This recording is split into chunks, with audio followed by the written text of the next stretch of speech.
Adam, of course, this has been a long-running saga. Tell us more about this latest development.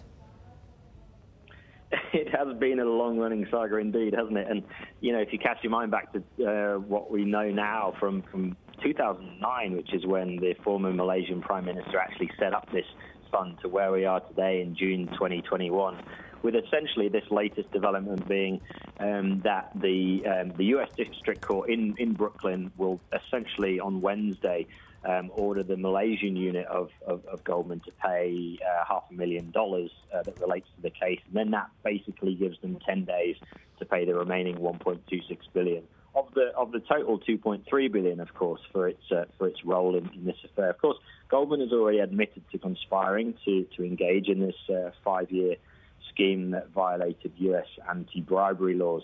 So really what we've got here is kind of, you know, another incremental development that will trigger another large payment from Goldman further down the road. And it's a $250 million suit. And what's interesting is that the producer of Wolf of Wall Street has been named. I mean, what's the significance of this? Yeah, so this is Riza Aziz, and he's one of the producers of the movie, The Wolf of Wall Street, which of course many viewers will have seen and will be aware of its relationship to this case.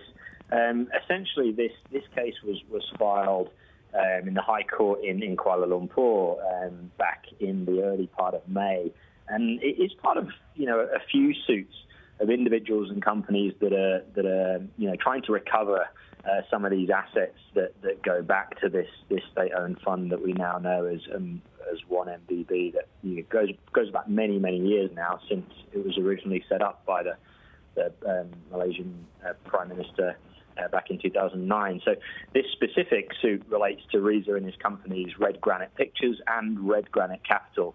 So the allegations here around the fact that there was money used here for the purposes of financing film productions and also buying various different real estate assets, and that's in the period of kind of 2011 to 2012, according to these court documents. So it's more detail and more grist to the mill around you know, who was involved in this and where the you know, responsibility lies, and as they try to seek and get back more of the money that was involved in this.